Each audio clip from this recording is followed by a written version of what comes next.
One of my biggest points of pride is the fact that my voice has been heard in more countries than I will ever be able to visit.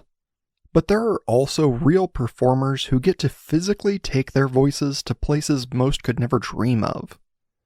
Welcome to the Just Dumb Enough podcast, a show that acknowledges no one is always an expert by dispelling misconceptions with real experts. I'm your host as always, Colton Petrie.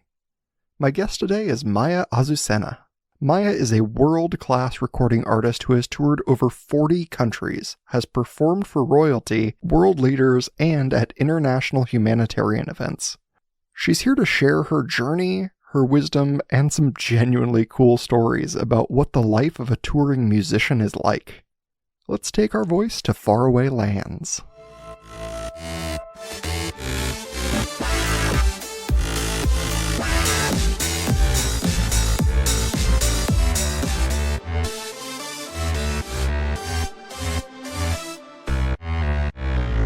Welcome to the show, Maya Azucena.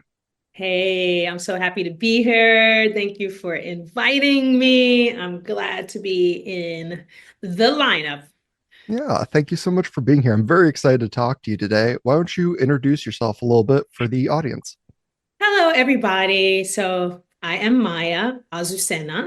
I'm a Brooklyn girl, born and raised, but I'm also a world-traveled recording artist. I have toured and sang in more than 40 countries. And more than a dozen of those have been what you might call humanitarian tours, which were sponsored by the US State Department and different American embassies.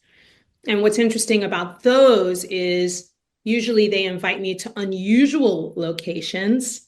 So let's just say you're imagining someone on tour and you're thinking, yeah, right, they're going to play London and Milan and Berlin and Oslo or those types of places. Well, on the humanitarian tours or cultural envoy tours, I've been and done touring and singing in places like Sri Lanka, Suriname, the Kingdom of Lesotho, El Salvador, China. So they basically, the idea is to bring American culture to other places of the world and kind of support the outsourcing of American culture. And in those places, I would not only do concerts, but I would do keynote speeches and workshops. So I've had a lot of opportunity to meet incredible and diverse people. Yeah, well, and also go to some places that a lot of people never get to see. Correct. That is for sure. So I like to say, my journey has never been boring and also never been easy. Never boring, never easy. Yeah, well, and I think that's very common, like people that want to pursue music typically say like this is a very hard industry to get into. What even got you started? Like what drove you to music? I mean, I feel certain that music was innate, kind of came with my soul, because I always knew that I was an artist. I never had oh, maybe I'll be a fireman when I grow up, or maybe I'll be a doctor. Like I always knew I would be an artist. And from the age of 4, I was rehearsing and practicing songs and then presenting them, and I did plays and all that kind of stuff. So it was always my personality. And then when you become older, you start to realize, oh, I need to choose a career path. And that was when it started to, align up that, oh, okay, now this is also a career path. And then there was a juncture where it went from career path to, like how to earn and how to survive. But it became from that to soul purpose in terms of how do I respond to the world? What can I offer when things feel chaotic and when massive tragedies occur? How can I show up for those things? And then realizing that my art is my superpower as well. Well, and there's certainly a lot of growth in there because at first you're like, this is fun. And then you're like, oh, this can be fun and also my career, and then like you just kept growing, which I think is really inspirational because a lot of people hit this point where they're like, I'm going to make music. And you're like, and then what? They're like, well, Like, I don't have any further plan. Like, well, what tour do you want to do? What kind of shows do you want to put on? What kind of message do you want to have? And they're like, I don't know. I just plan to play music. Yeah, there was definitely a really like clear evolution. And also there was a very important juncture where I stopped waiting to be discovered and started to treat my music like a small business. And so why that's important is because having the dream to be an artist includes a lot of the hope for these miracles and magical moments of like, I'm going to get discovered. And then this really important person is going to give me a big deal. I'm going to sign a contract. And then once you sign the contract, they give you all kinds of money and take care of all the details. And all you do is be fabulous and make art. And it's actually pretty unrealistic. And very few people have that experience or not in a sustainable way.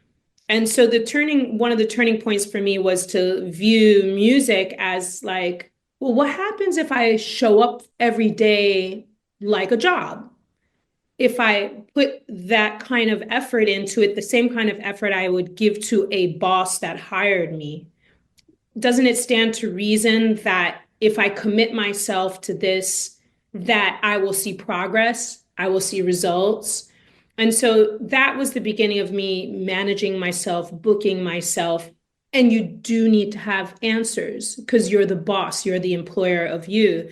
So you have to be able to answer, what I'm doing next, why I'm doing it, am I getting paid for it? Why am I not getting paid for it? All of those kinds of things, they can no longer remain vague if we're looking at it as a business. Yeah. Well, and performing, is one of those like a high risk small business, right? Where you're like, hey, I'm going to have a great night. Like, this is the opening of the bar, and I'm going to have a ton of people show up, and our grand opening's going to go super well. Or I didn't, draw enough people in, and I picked the wrong night, and no one shows up. You have those same kind of moments where you're like, I'm going to put on this gigantic show because that's how I'm going to launch myself to the next level of popularity. And then, like, it just doesn't work out. Correct. I mean, there's a saying, fall forward fast, which is, we make mistakes in order to learn, so if we have the tenacity to do this and continue to do it, then we're also navigating good choices and bad choices. Some of those are our own bad choices. And sometimes you realize that how deeply we're impacted by other people's bad choices. And we realize how important relationships are, and who we're aligning with, why that's important. So yeah, it is high risk in that sense that the entertainment industry does not offer you very many guarantees. But I feel like the larger story for most entrepreneurs is the same. Most entrepreneurs, when you start your own company, you have the most to gain by its success, and you have the most to lose by anything that goes wrong. So you just feel it like, like there is no, there are no shock absorbers. Like, poof, if you get hit, you feel it. But when you get positive things happening, you feel it. And what I try to encourage people to think about is, what if you make what you love your job or, a big part of your life? Because I feel certain that love gives us power to navigate the tough times. And like if I were to use an example, like taking it out of business, like you would ask most people, would you stand on a long line in the cold to get your mom medicine? And most everybody would say yes. And the thing that drives you to be uncomfortable and okay with being uncomfortable is love. So now put that inside of a career scenario, there is a guarantee that things are going to not always be great, right? That's just the nature of things. But if we love what we're doing, it grants us a certain kind of strength to endure, to be able to justify to ourselves, like, why am I struggling right now? Or why am I suffering? Well, because it's for what I love, it's for what I believe in. But if we, as our main job, do something that we absolutely hate, our resilience is super low when it comes to struggling times. So, that's like kind of like a major adjustment that I wish everybody were able to do, to find the path to what you love, because it just gives you the strength to get through the uneven moments. Well, and I think about your speaking, it really rings to that old quote that said, if you do what you love, you never work a day in your life. And it just doesn't feel true, because like I do what I love. This show is amazing, but there are always going to be pieces of everything that you love to do that you don't love, where you're like, I love performing, like doing music in a live venue is incredible, except when there's a low turnout and no Yeah. one's really there. Like that, you can't love that. That is a day of work promoting yourself. You don't. No doubt.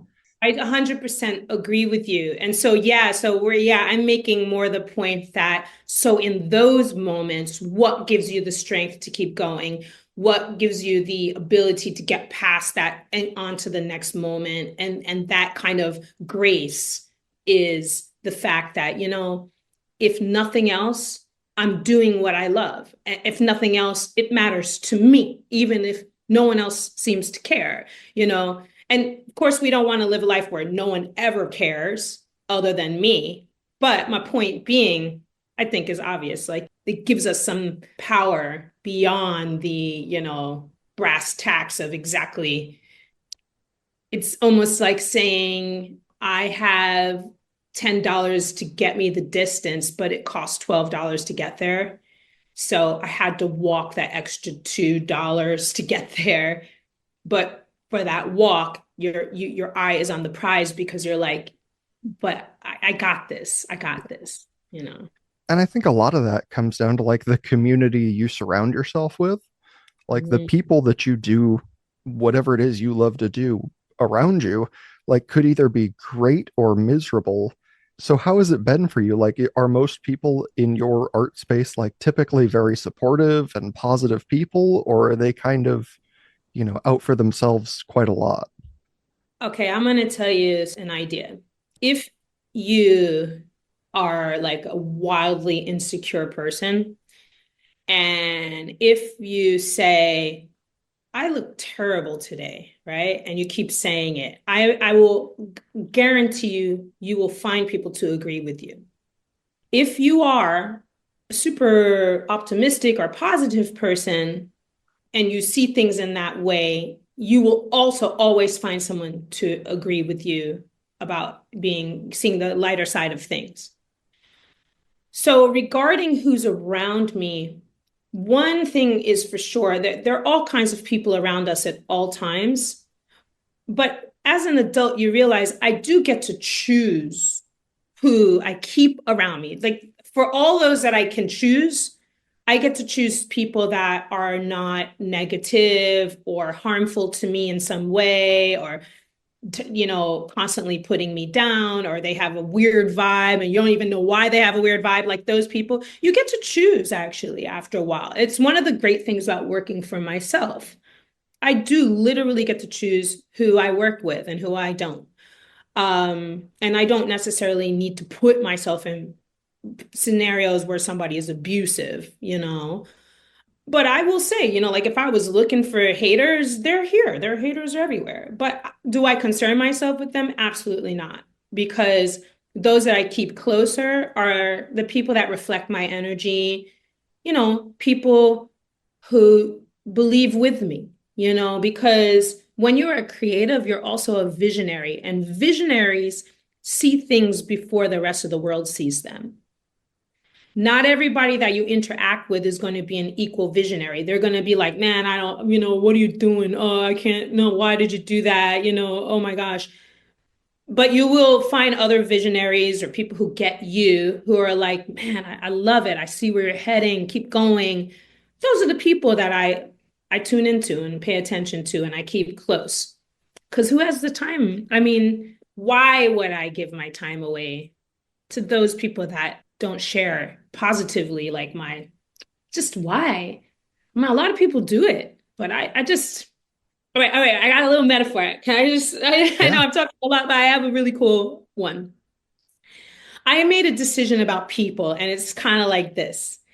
If you drink milk, right, and every time you drink milk, the milk makes you feel nauseous and you want to throw up, right? And you're like, wait, maybe I feel nauseous and want to throw up because this milk is from New York.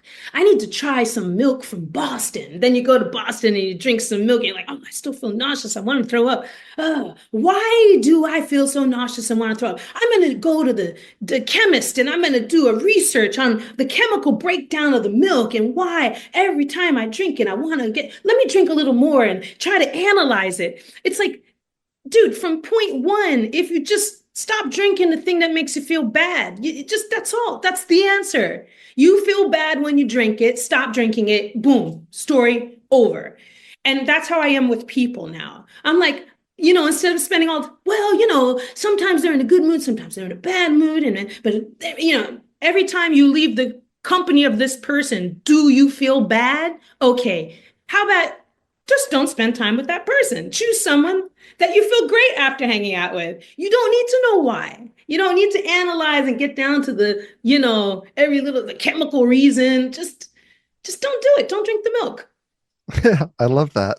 It's definitely like it's an active choice. You're like, you just keep surrounding yourself with these people. Like it's easy enough to stop.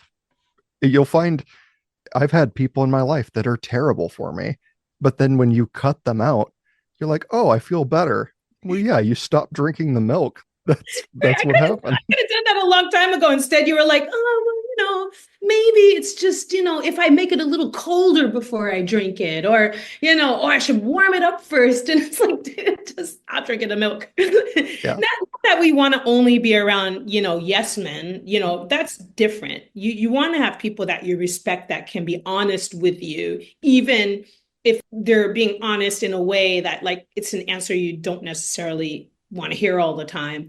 I mean, that's different, but I'm just talking about like just people that make you feel bad. Like I don't want to be around anybody that makes me feel bad. I don't like mean people. How about that? If you're mean, I don't like you. I don't want to be around you.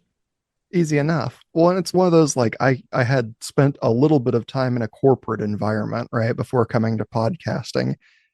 And I'm like, man, everything here is awful.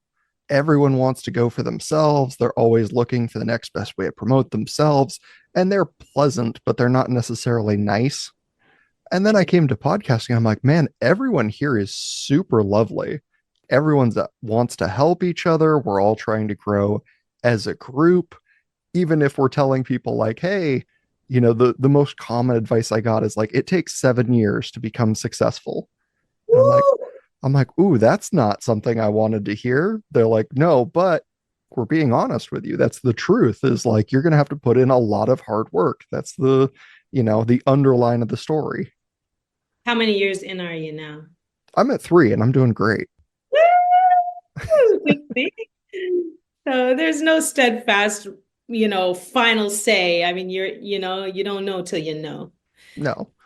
And it is one of those like people can give you anecdotal advice on a lot of things, especially, in the art world. They can say like, oh, well, you're going to have to play a certain size of venue before you get an offer to travel somewhere.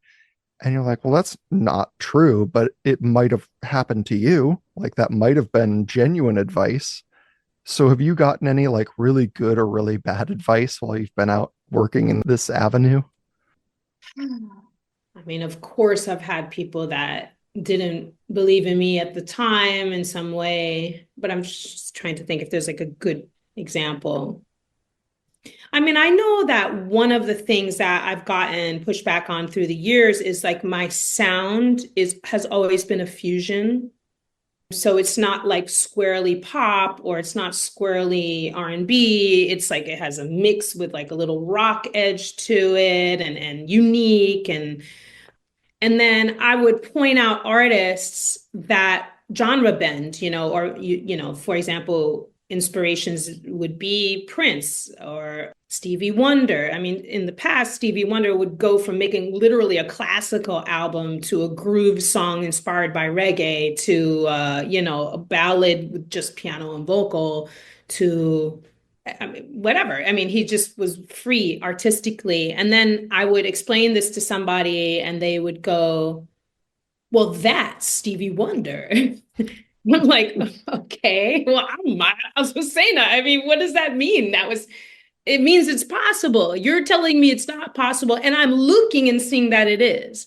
So, those types of, I don't know, like I said about being a visionary of some sort, you definitely, if you can be clear about your own vision, but you also have to be prepared that not everyone is going to see it until you build it. And then when you build it, people are like, oh, I get it now, you know. Well, and that's one of those like, how do you face, a lot of people out here, I think, doubt themselves when they jump into something and they're not like immediately wonderful at it. They're not having a tremendous success. How do you kind of face those self-doubt and struggle moments? Well, first of all, we have to have realistic expectations. And that's why I love comparing my path to an entrepreneur and a small business. Because when we look at it from only an art standpoint, artists are pretty sensitive and we can get our feelings hurt and feel really down if, we put all of our effort into something and there wasn't a reaction or whatever. But when you look at it as a small business, there's just a commitment to continuing to show up. And you just have to keep pivoting and tweaking and trying to understand how or where there was something missing. Sometimes the thing that's missing is not the music at all or the performance. It has to do with your packaging. It has to do with your lack of communicating with the audience to get them to know that you're even out there. So we have to keep in mind that this is a business. It is not a given that talent or quality is going to get you results. So I would ask sometimes if I'm speaking to a classroom, I'll say, how many of you know someone who's really talented but unsuccessful? And everybody raises their hand. And then I ask, how many of you know someone who's untalented, who is successful? And everyone laughs and then they all raise their hand. So then I get to the point of what is the difference there? Okay, so talent doesn't guarantee you success. Quality of a product doesn't guarantee you success. The breakthrough always has to come somewhere along the lines of where your marketing is, your packaging. How are you getting out there? Are you reaching the people who this is interesting to? And that part is the part that maybe an artist doesn't want to have to deal with, but it's what we have to do these days in order to give ourselves a chance. So where in there did you kind of find that, oh, it's not just, just the music for me. Like I really enjoy doing these speaking events and talking to people and like, lifting them up. When did you start to include that? Well, me speaking, it was not a hard transition from singing because when I came to understand that music was a calling and that music is my ability to react to the chaos of the world, I get to write about the things that matter to me. I get to say the things that count to me. And a lot of my lyrics are about overcoming the dark moments of our life and finding our way through these obstacles to the other side. Now, that is not a huge transition to me talking about it also. But I started to talk way back because I used to be in a super abusive relationship, very like kind of psychotic, terrible, physically, sexually abusive personal relationship. And when I got out of it, I had kept it a secret. No one knew, by the way.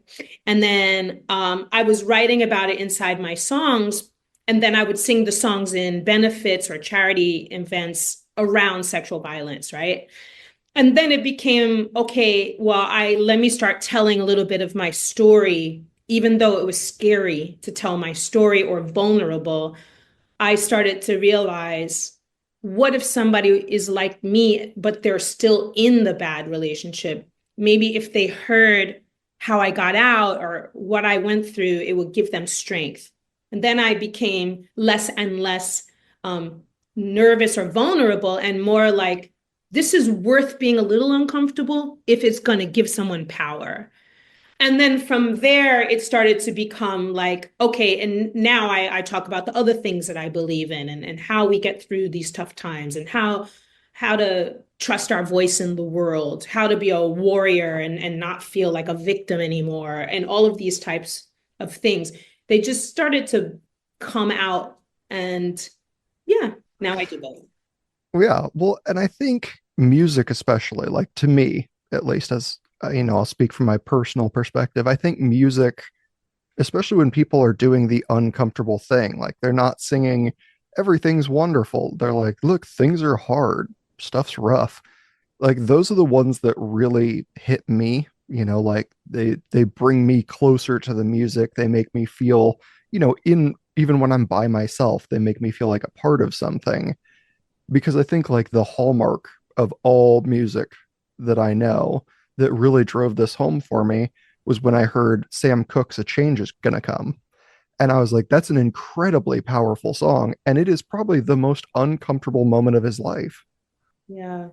And it's really, you're looking at it, it's so cool like now, and a person would even need to listen to it and think about the pressure of those times when he was singing it, to be surrounded by so much violence against, American people of color at that time, and feeling helpless in the face of a system which is telling you that you're not valuable, you're not loved, you're not protected. And then to say, change gonna come, like to be able to still sing that, you know. But then it gives us courage in our own moments of reflection, of our own moments of like, yeah, it feels tough right now, but a change is going to come. And as long as I'm here, I'm going to keep walking towards that. So yeah, I try to play with that light and dark in my songs as well, because I think, if you only hear something super positive, sometimes it's fun, just to jump around and not really have, but I love the context of like, man, I went through something and then got to the other side, like, and like that release of like, we are the champions, my friends. It's like we came out of it and we're like, like I love that dichotomy. No, I think it's great. And I think that's like the wonderful thing about music is it like freezes, it encapsulates this feeling in a moment. And that moment changes depending on when you're listening to it, right? Like somebody listening to your music where you're talking about, being in an abusive situation, that might lift them up to say, like, oh, I can get out of this. And then listening to it later after they're already out of it is like, man, I remember how hard that was, and I'm so glad that I'm out of it now. And this whole song feels different to me now. Yeah. But it's also like I think of songs as soundtracks because I have my own personal life soundtracks. And I'll listen to a song many years later. Maybe I was into it like 10 years ago, and then I'll hear it. And as soon as it comes on, it's like a soundtrack. It reminds me of that time of my life or what I was experiencing at that time. And yeah, and you're right. It has a nostalgia. It has like I thank goodness I got through it. And then it makes me feel great that there's a song that can define it for me, you know. And when I'm going through something, to have songs that make me feel like I'm not alone and I have some way of expressing all that I feel inside. I can express it through this by listening to the song or singing along to it. So then I always hope to create songs which give people those feelings that I have had with my favorite songs. And there would be an additional pressure to being the artist producing those songs because I've heard so many people, like leave comments or say things out loud where they're like, oh, this album saved my life, or this album got me through a really tough time. What is that like to have people kind of direct that? I mean, at you, not just like at something you created, but it's coming to you.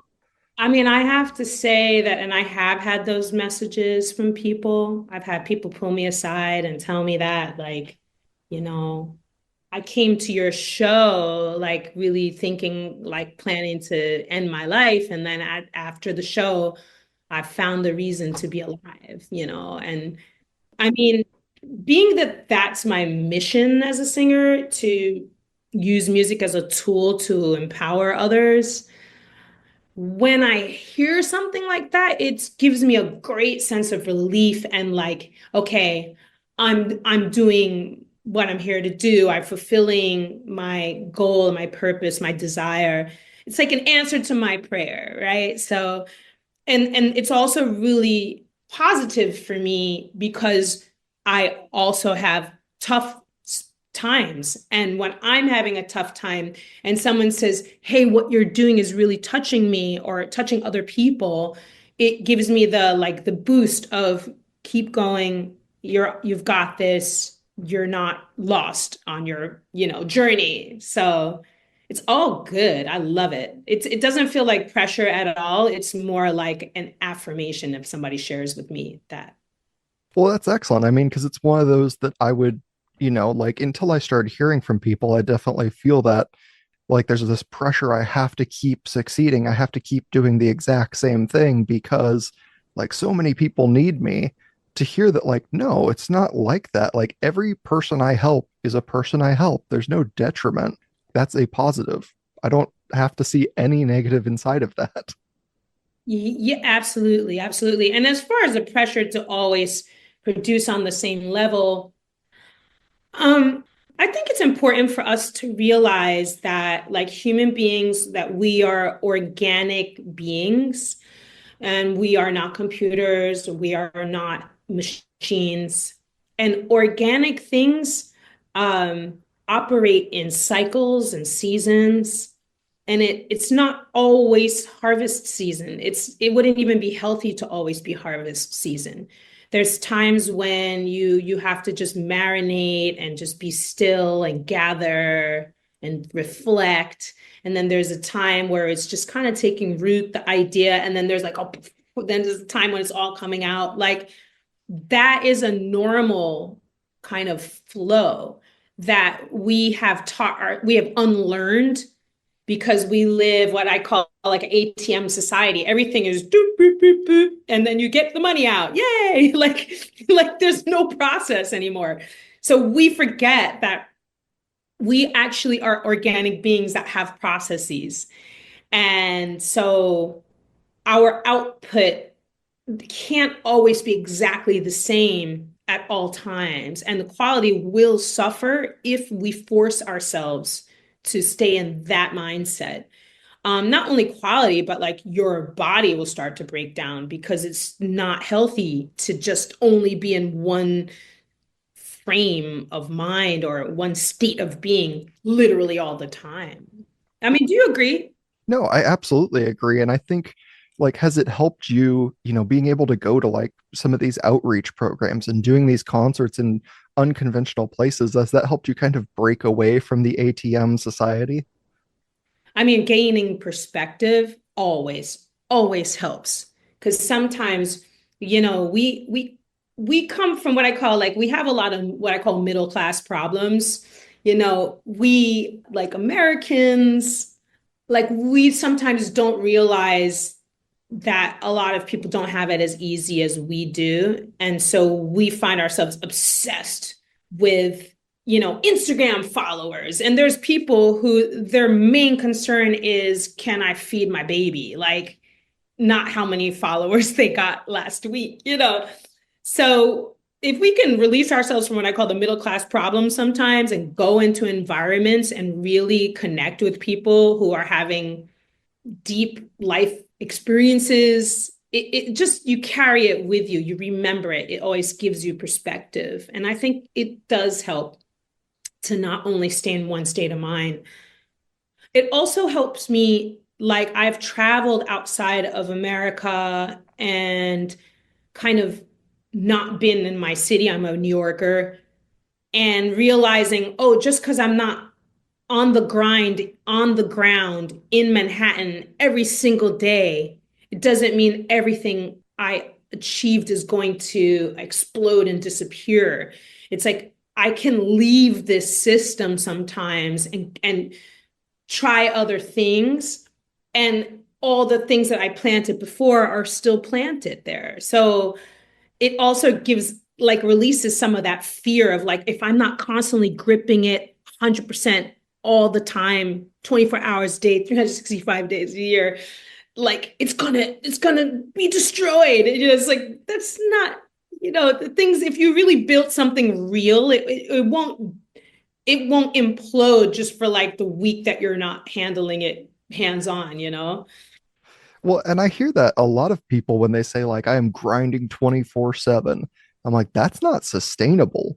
Like, there's a reason we have that term, like, you're on your grind right now, because you can't do it all the time. It's just going to burn you out so badly that becomes unsustainable. Totally agree with you. Absolutely agree. And it's like, when you learn it, like, if you run yourself down and then you get sick and your body forces you to, like, stop, you're laid out flat for whatever, 3 weeks sick, and you can't do anything. You can't even answer your phone.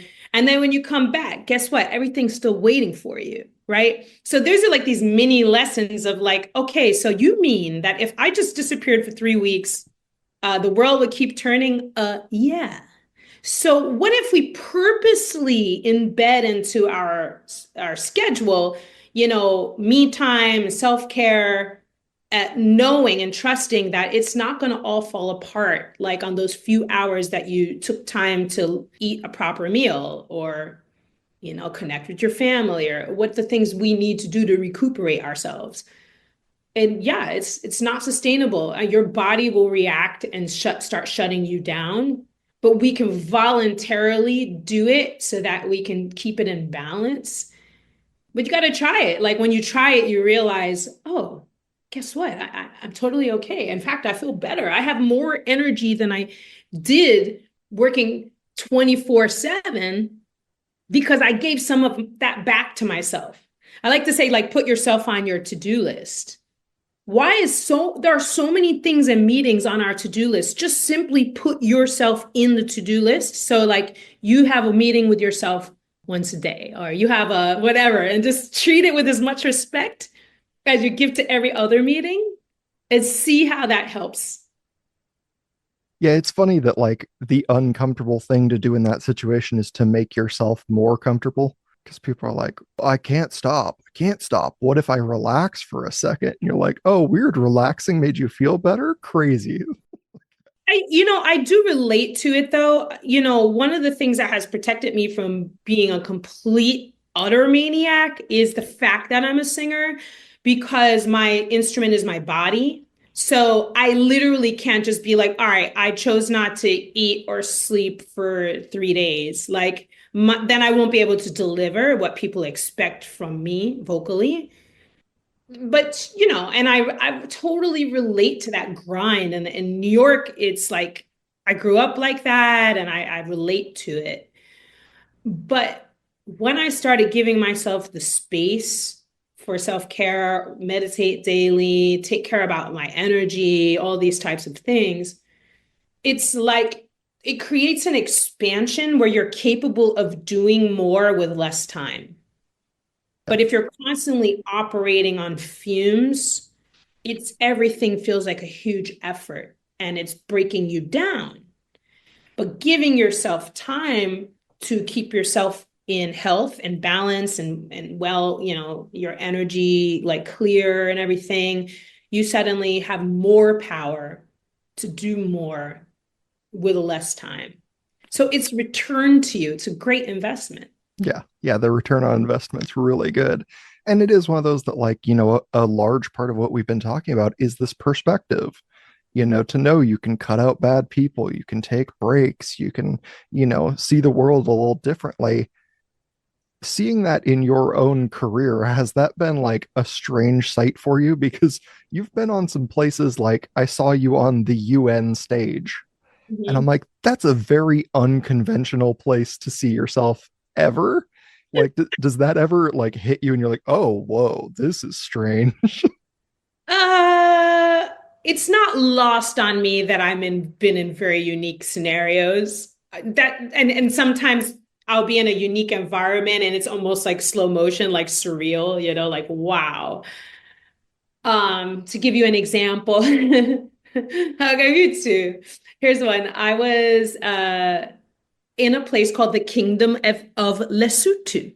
Now, the Kingdom of Lesotho is in it's its own nation in South Africa. So South Africa is a nation. And then within that plot of land, there's another country called Lesotho, which is landlocked by mountains.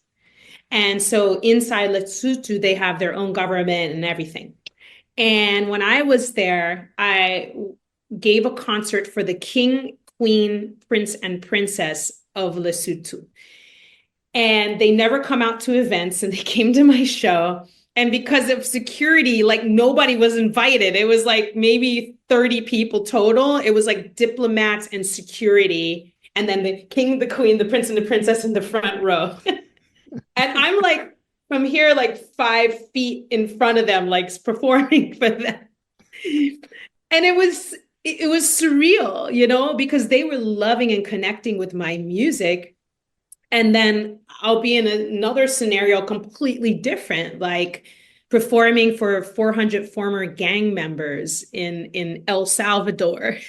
And I'm like 400 former gang members coming to see me play. I was like, oh, are they going to like my show? Are they going to like stampede me? Like what? And they loved it. And they were so kind and sweet. You wouldn't have known that they were former gang members. But like these dynamics are not lost on me. And it feels like a huge privilege.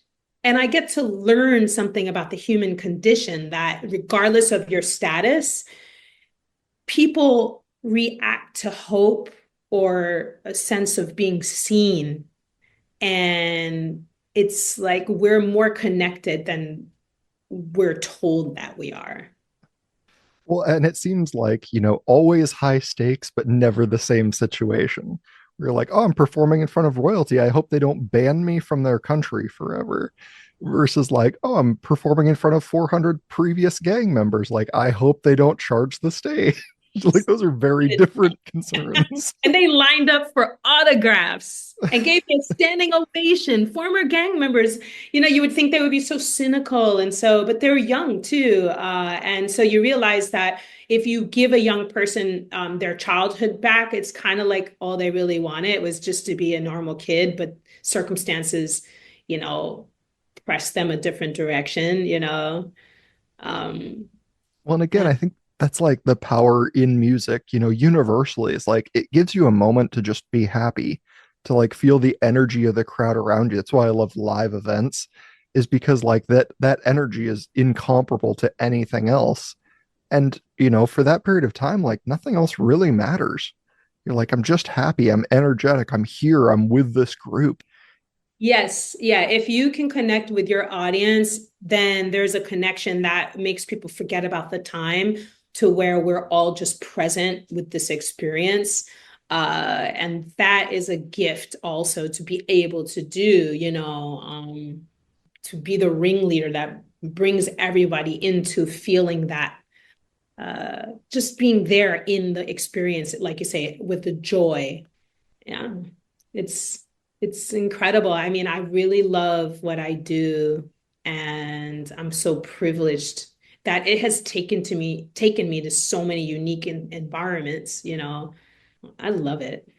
Well, and you have to have like, again, it's that weird look back where people are like, oh, well, where have you performed? And you're like, the United Nations, I've been on MTV. And they're like, whoa, what? And you're like, yeah, like, yeah, I've been on major streaming services like HBO.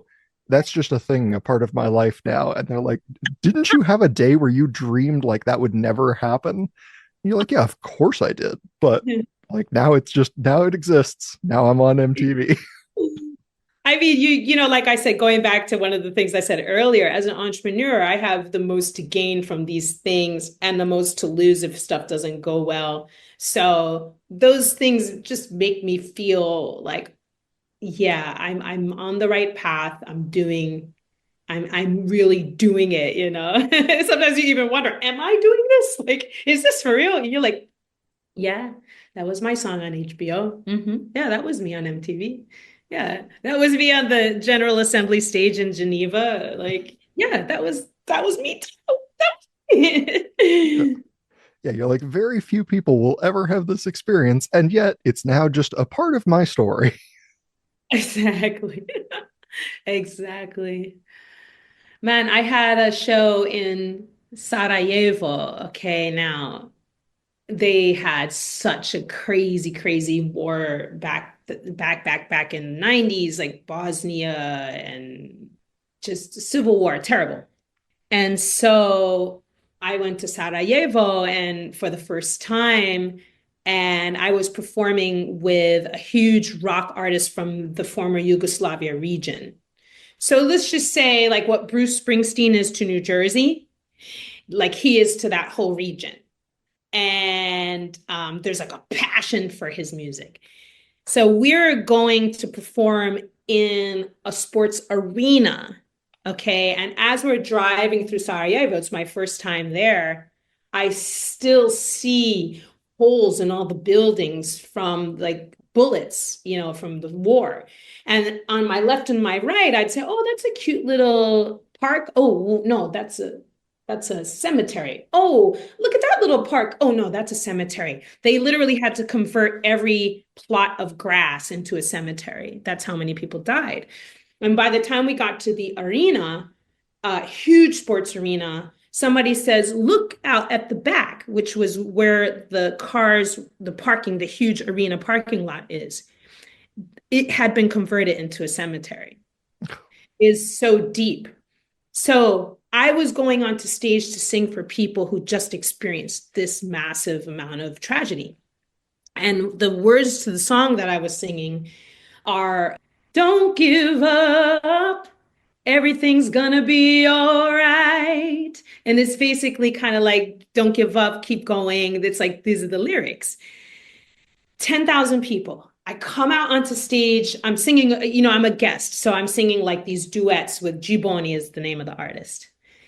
And I'm singing this and I'm looking at these 10,000 people and I'm like, this is really for you. There's probably not a single person in here who hasn't lost somebody.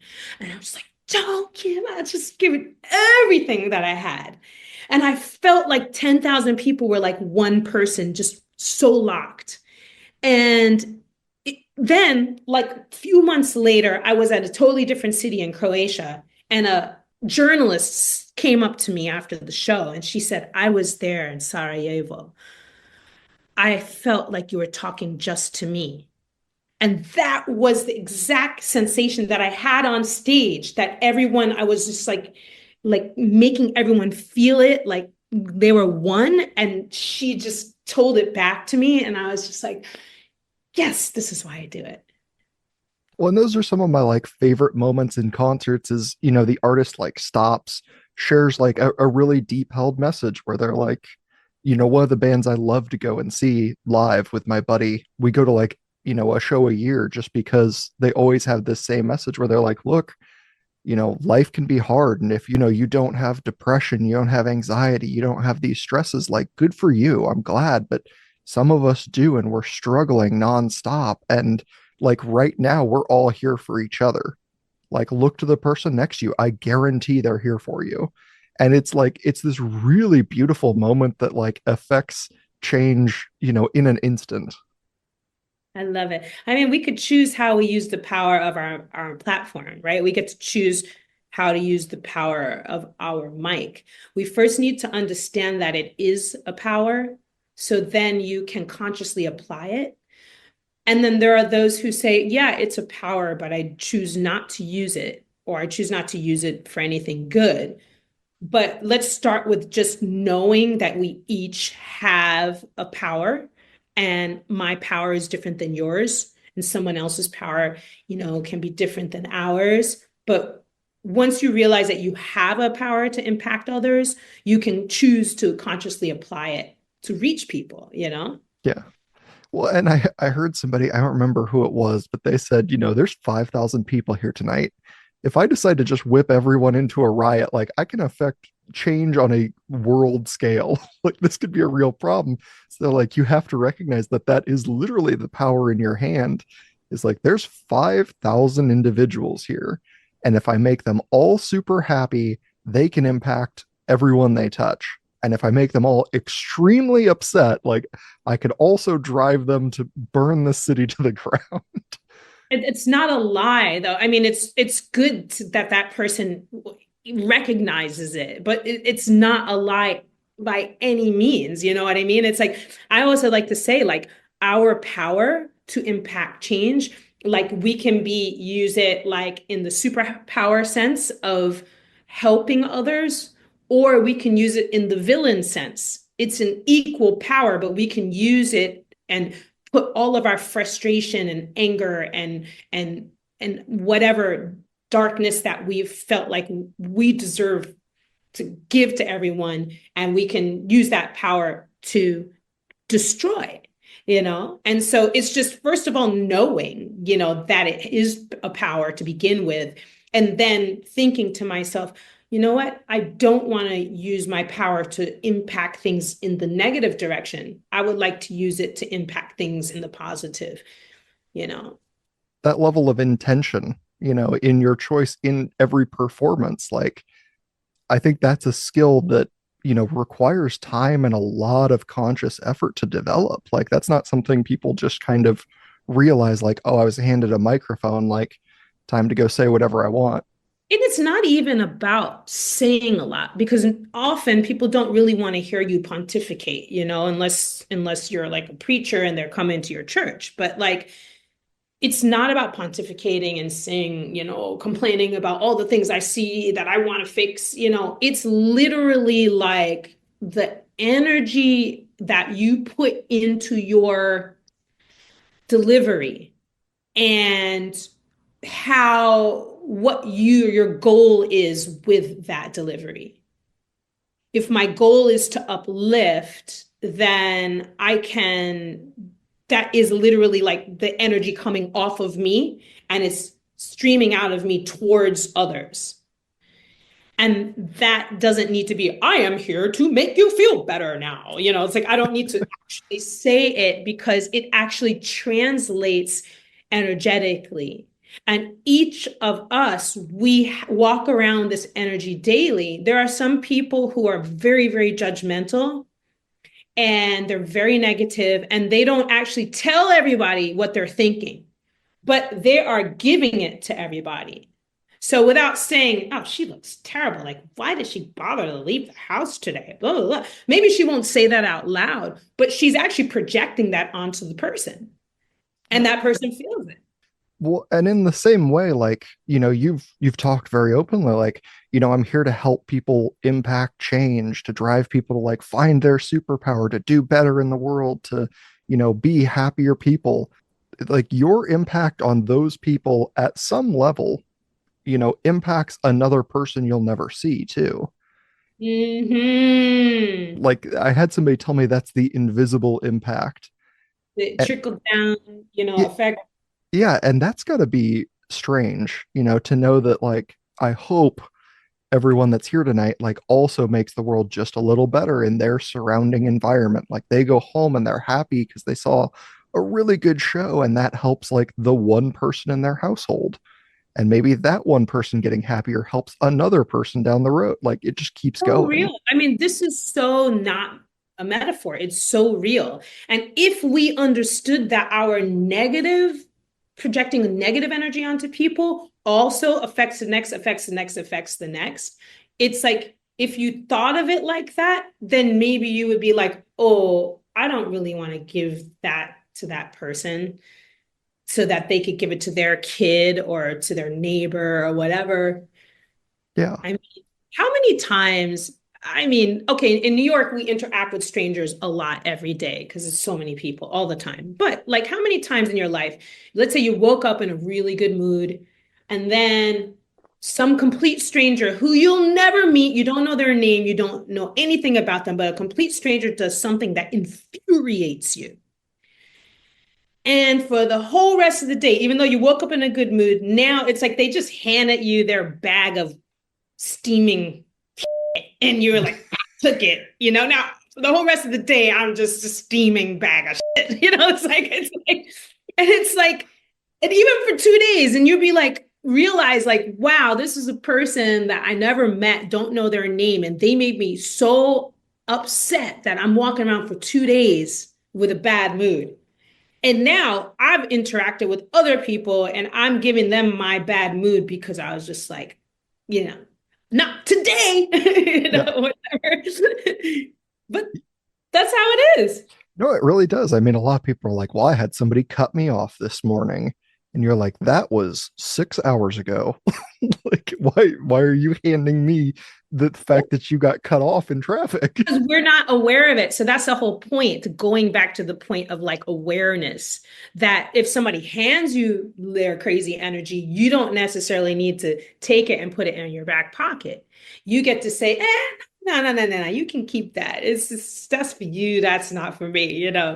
We have to just be conscious that we are in relation to other people, absorbing their energy or giving, and those things affect our lives and then affect the people in our lives. Yeah, it's like if you had a visual marker over top of everyone's head that like showed when you negatively or positively impacted them, you'd be way more aware of it. You're like, oh man, I'm in the red right now. That's not great. But we can't see that. So you have to kind of develop the ability to, perceive it, to know like what you're putting out there. It's not a mystery. I mean, the only reason I say that is because you're saying you have to develop an ability.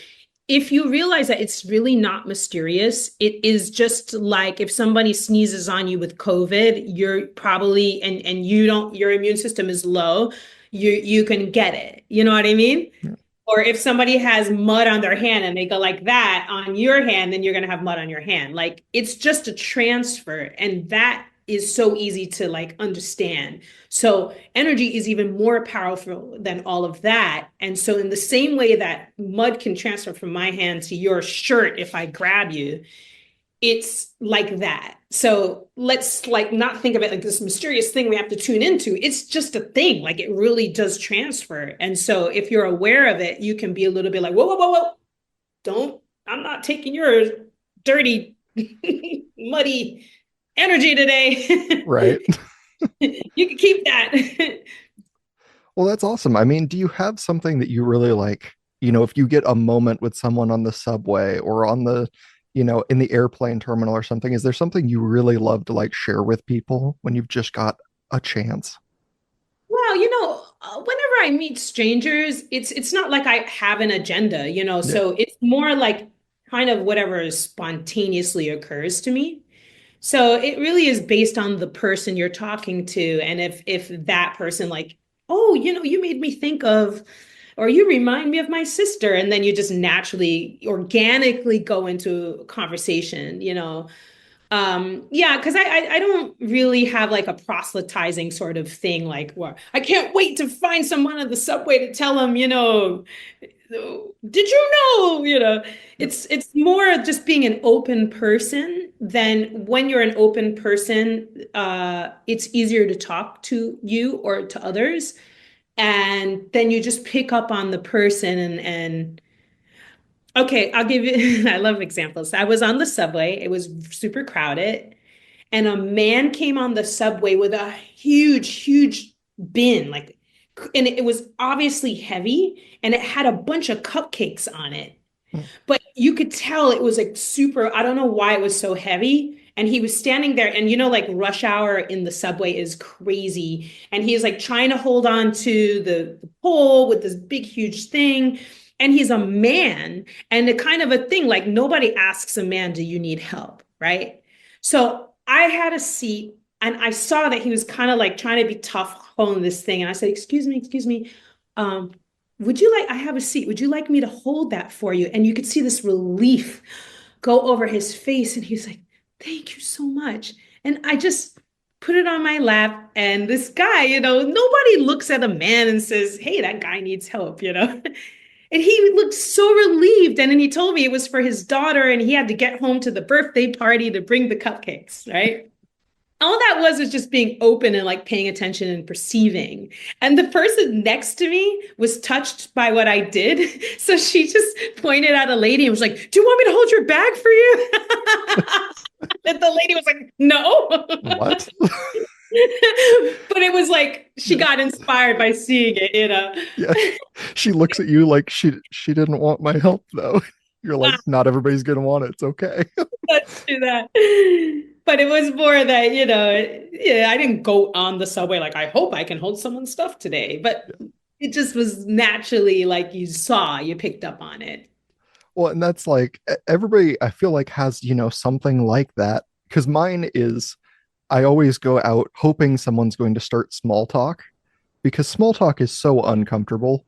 Like it's just it's the worst when people are like, nice weather, and you're like, oh, I hate this. I love it when people will just bring up something minor because then I will drop the most useless fun fact that I've learned like through this show just on top of them. And then they're like, what was that? And I'm like, got you out of your headspace, didn't it? Yeah. And they're What's an like, example? You have a good example? I think the one that comes up a lot because people talk about it all the time is like bees. Like people just bring up bees. And so they're like, oh, there's a lot of bees out today. And I'll go, do you know they sell them by the quarter cup? And people are like, what did you just say to me? And I'm like, yeah, they sell honeybees by the quarter cup. I don't know why that's their measuring system, but that's how they measure them. What? And it just like the way that it like breaks people out of whatever headspace they're in to just be like, what in the hell did you just drop into my life? And then they're like, a quarter cup. And I go, it's 300 bees. And they're like, why is there 300 bees in a quarter cup? That's a lot, actually. Yeah. What? Yeah. And I'm like, see, that's the headspace I live in always. Yeah, So welcome welcome to to my my world. world. That's cool, actually. Very interesting. I did not know that. Yeah. Drop that on a stranger and watch the process hit You're like, their brain as they're like, what? wait, Yeah. what? I like Yeah. it. Anyway, Maya, this has been super fun. I don't want to hold you forever, but thank you so much for being here. Tell people where they can find more from you. First of all, thank you again for having me. It was really fun. Very, very cool. I can't wait to come back. For anybody who's tuning in, you can find me by my name, Maya Azucena. So if you put MayaAzucena,